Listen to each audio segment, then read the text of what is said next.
झेंडा आहे. भगव्याचा अर्थच आहे भयरहित, गर्वरहित आणि वासनारहित म्हणजे भगवा. आणि म्हणूनच तुम्ही बघितलं असेल की जेव्हा तुम्ही वारीमध्ये जाता तेव्हा जगाचं कोणतंही भय तुम्हाला भीती दाखवू शकत नाही. सर्व जातीचे समूह तिथे येतात. गोर गरीब, कष्टकरी आणि श्रीमंतही येतो, नेताही येतो. पण तिथे येताना भगव्याचा ग म्हणजे गर्वरहित वागावं लागतं.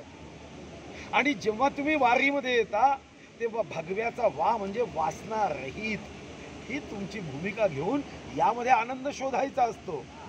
आणि हाच भगवा ध्वजाचा अर्थ आहे. म्हणून भगवा आपण इथं आत्ता दाखवून या वारीचा शुभारंभ केला आहे. आणि ही वारी अनंत काळ आम्हा सर्वांना महाराष्ट्राच्या पुरोगामी मानसिकतेला अशीच ऊर्जा आणि शक्ती देत सर्व जाती धर्माच्या बाहेर जाऊन आम्ही सर्व एक आहोत हा भाव या वारीतून निर्माण होतो. काही लोक जाती जातीमध्ये भांडणं लावण्याचा प्रयत्न करतात, जाती जातीच्या आधारावर विष कालवण्याचा प्रयत्न करतात. पण या सर्व विषावर रामबाण उपाय आहे, तो म्हणजे आमचा आध्यात्मिक भाव, ही वारकऱ्यांची वारी.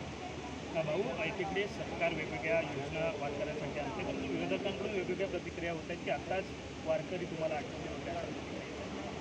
राजकारण केलं जाते. मला वाटतं की त्यांना माहीत नसेल, मी अर्थमंत्री असताना निर्मळ वारी याला पैसे द्यायची सुरुवात झाली.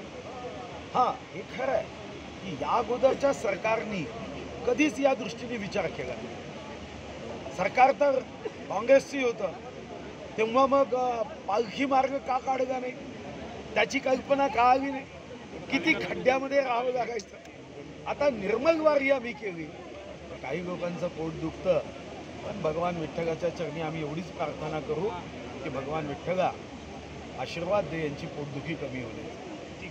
थँक्यू.